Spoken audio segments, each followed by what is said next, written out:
আসসালামু আলাইকুম। আশা করি তোমরা সবাই ভালো আছো। ম্যানেজমেন্ট অ্যাকাউন্টিং যে বইটা আছে অনার্স থার্ড ইয়ারে।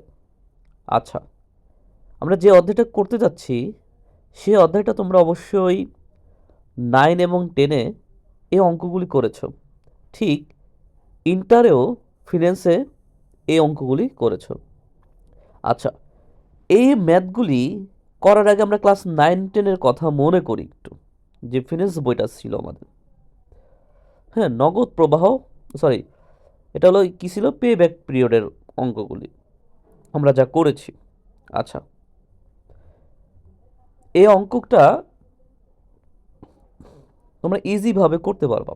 আর যে একটা ম্যাথ, এই একটা ম্যাথের মাধ্যমে মানে 20%ই তোমাদের অধ্যায়ের অঙ্ক সলভ হয়ে যাবে। এই থিম দিয়ে বাকি অঙ্কগুলি তোমার জন্য ইজি হবে। দেখো, একটা লোক যার দুইটা প্রজেক্টের কথা বলতেছে এখানে। কয়টা প্রজেক্ট? দুইটা প্রজেক্ট এখানে লেখা আছে টু, হ্যাঁ, প্রজেক্ট। আচ্ছা, এখানে বলছে কস্ট অফ ক্যাপিটাল 16% আছে, এটা মনে রাখো জাস্ট।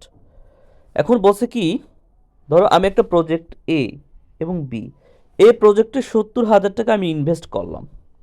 হুম, ইনভেস্ট করলে আমি এরকম 5 বছর চালাবো। 5 বছর চালানোর পরে তোমার প্রতি বছর কত টাকা আমার উঠে আসবে? দেখো, প্রথম বছরে 25,000 টাকা আসবে, তারপরে 25,000, তারপরেও 25,000, অর্থাৎ ধারাবাহিকতার মাধ্যমে প্রথম, দ্বিতীয়, তৃতীয়, চতুর্থ, পঞ্চম, অর্থাৎ প্রতি বছর একই টাকা আসবে। অর্থাৎ এই নগদ প্রবাহ, অর্থাৎ যে ক্যাশ ফ্লোটা আছে, হ্যাঁ, এটা বোঝা যাচ্ছে যে প্রতি বছর সেম টাকা কি আমাদের আসবে। কিন্তু দ্বিতীয় প্রজেক্টে দেখো কি বলছে, 70,000 টাকা ইনভেস্ট করার মাধ্যমে প্রথম বছর 14,000, দ্বিতীয় বছর 20,000, তৃতীয় বছর 25,000, চতুর্থ বছর 30,000, আর পঞ্চম বছর 40,000 টাকা তুমি পাবা। আচ্ছা, এই 70,000 টাকা উঠতে তোমার কতদিন সময় লাগবে, অর্থাৎ কত বছর সময় লাগবে? আচ্ছা, আমরা একটু রিকোয়ারমেন্টে আসি।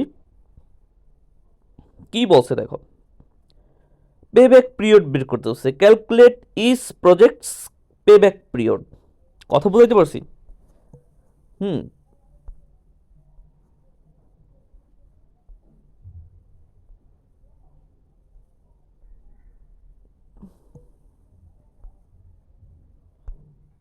আচ্ছা, calculate is projects payback period.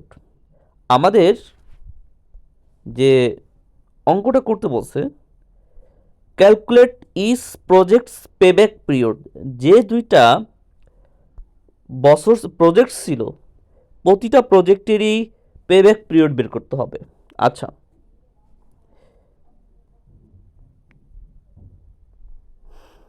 দেখো, আমরা প্রজেক্ট এ এবং বি একসাথেই করব। প্রথমে ইয়ার 1, 2, 3, 4, 5 পাইছি। তারপর প্রজেক্ট এ এবং প্রজেক্ট বি আমাদের দেওয়া ছিল, দেখো, সিএফএটি দেওয়া ছিল আমাদের প্রশ্নে। কি দেওয়া ছিল? উদ্দীপকে সিএফএটি দেওয়া ছিল।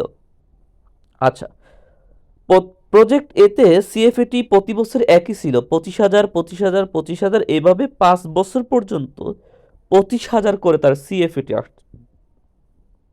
আচ্ছা, আমাদের যেহেতু আম, দেখো, পেব্যাক পিরিয়ড বের করতে বলছে, আমাদের সিএফইটি থাকলে আমাদের ইজি হয়ে যায় বের করা। তখন আমাদের সি.সিএফইটি বের করতে হবে। আচ্ছা, 25,000 প্রথমে নিয়ে আসতে হবে। দেখো, এটা তোমাদের জানার কথা, 25,000 নিয়ে আসবা, তারপরে এই 25-এর সাথে এই 25 যোগ দিবা, 50 আছে, আবার এই 50 সাথে 25 যোগ দিবা, হ্যাঁ, এই যে 75, আবার ওই 75 সাথে 25 যোগ দিবা, 1 লক্ষ আসে। 1 লক্ষর সাথে আবার 25,000 যোগ দিবা, তাতে আসে 1,25,000। ঠিক দ্বিতীয় প্রজেক্ট বিতে আসো, সিএফএটি, সি.সিএফএটি।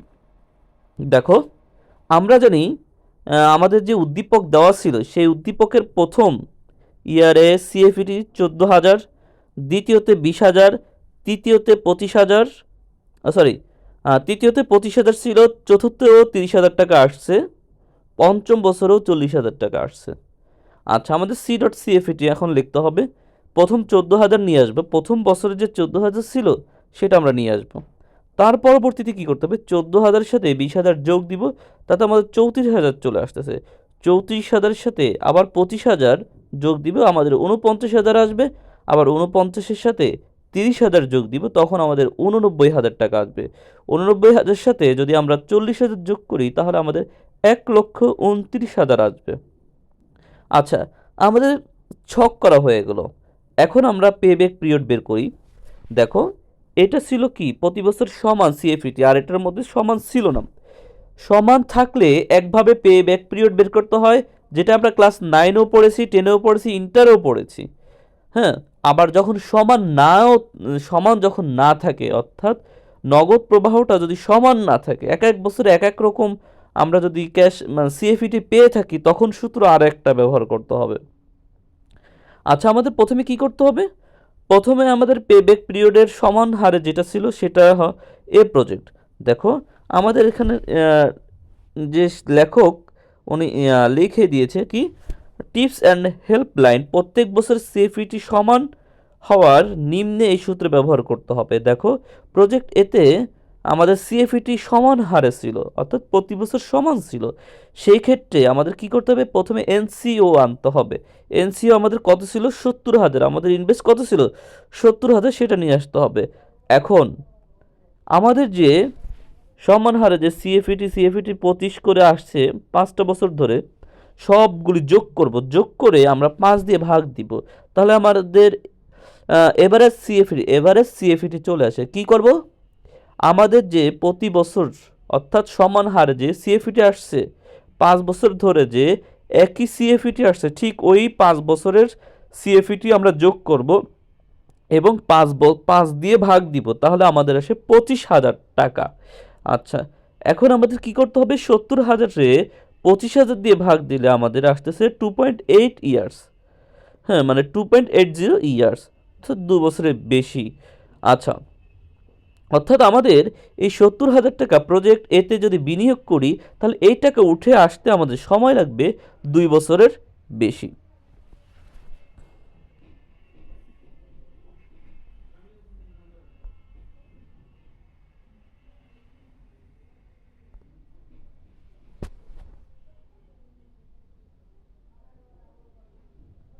তারপরে আসি প্রজেক্ট বি,